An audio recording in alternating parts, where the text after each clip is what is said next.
عارفين مين أكتر شخص ممكن يتظلم في البيت؟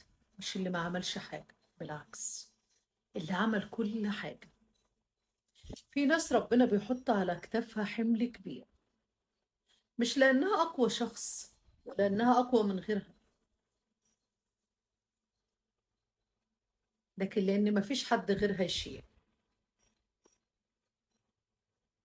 تقوم بدورها وبدور غيرها وتقول معلش. وكل مرة كانت بتقول معلش لحد ما بقت معلش هي أسلوب حياة. الغريبة إنه هي بتشيل ما كانتش حاسة إنها مظلومة، بالعكس، كانت شايفة البيت واقف والأولاد بيكبروا والدنيا ماشية، وكانت فاكرة إن كل تعبها ده متشاف ومتقدر. ده أول مرة تعبت، أول مرة قالت مش قادرة. عارفين إيه اللي حصل؟ محدش قال لها سيبي، إحنا نشيل المرة دي عنك يا ست الكل. محدش طبطب عليها وقال لها يا حبيبتي انت تعبتي كفاياكي، تقلقيش، إحنا سندك وفي ظهرك. بالعكس، استغربوا إزاي تعبت، شافوا تقصيرها، استكتروا عليها تتعب. طلبتها بلسانها وصرخت وقالت لهم ارحموني، طب سيبوني شوية، ادوني نفس، ادوني فرصة اخد نفسي عشان اقدر اقف تاني. نسيوا كل اللي عملته وكل اللي قدمته، بس شافوا تقصيرها، شافوا تقصيرها بعين صقر. ازاي تعبت، ازاي قصرت، ازاي قالت لا. ساعتها بس اكتشفت حاجة مهمة جدا، ان عمرها ما كانت متشافة. ما قدمش حاجة اتلام، بس اتلام، لكن ما تعاقبش. واللي قدم عمره كله هو اللي تعاقب. الوجع مش انها تعبت، الوجع انها ما اتشافتش. كان ممكن وجعها كله ده يمشي وتقدم قد اللي قدمته مليون مرة، لو بس لقت تقدير، لو بس لقت عطائها اتشاف. لكن لما تقابل بالخذلان، يا على الوجع، يا يا قعدت تسأل نفسها، هو انا وصلت لهنا ازاي؟ ورجعت بذاكرتها سنين، كل مرة كانت بتشوف تصرف وتقول هيعدي، هتعدي، تشوف تقصير وتبرره، تشوف عدم تحمل مسؤولية تتحمل هي وتشيل مسؤولية جديدة وتقول أنا أقدر. كانت فاكرة إنها بتنقذ البيت، لكنها ما كانتش تعرف إن كل مرة هتشيل فيها زيادة هيزودوا عليها الحمل، هيستغلوها، هيبقى إنها بتشيل شيء عادي، حق مكتسب. هيبتدوا بس مش يكتفوا بكده، ده يشوفوا النقاط اللي أثرت فيها ويشاوروا عليها بوضوح. أنا مش هقدر أقول إن هم ظلموها قد ما هي ظلمت نفسها.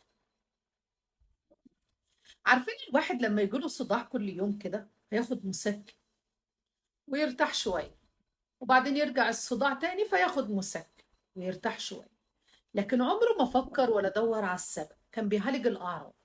بالظبط هي عملت كده في نفسها. أعتقد إن ناس كتير كانت بتعمل كده.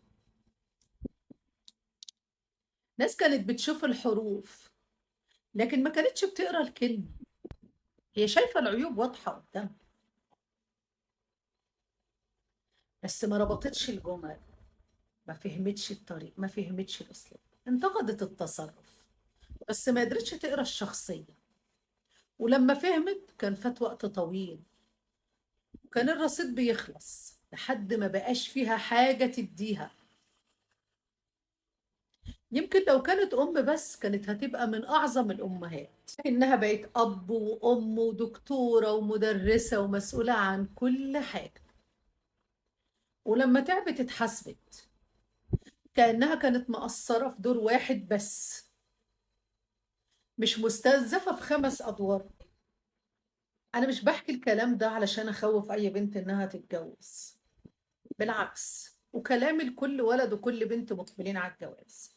يا ريت كل واحد يعرف واجباته ويعرف حقوقه، مش تعرف بس حقوقك. لو حد فيكم لقى الطرف التاني شايل ايده من المسؤولية، ما تسكتش، يشترك معاك في المسؤولية ومن البداية خالص. ولو رفض ده، راجع نفسك من الأول قبل ما يبقى في ضحايا، وأول الضحايا دول هتكون أنت. مسؤولية من أول يوم مشتركة، مش لأنك ضعيفة، لكن لأنك بشر، والبشر بيتعبوا.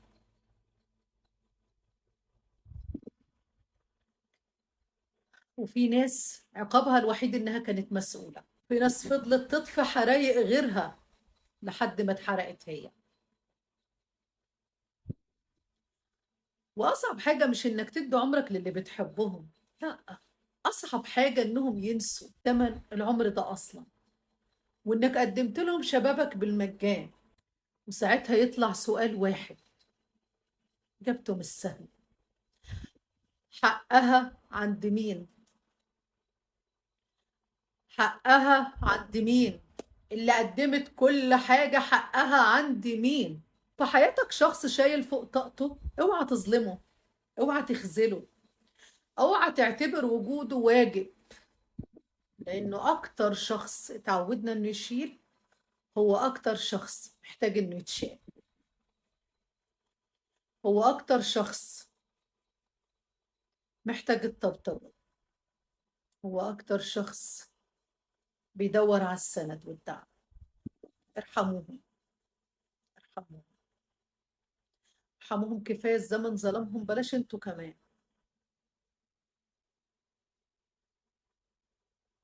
مستنية رأيكم في التعليقات. أنا صافي، ودي كانت حلقتنا النهاردة.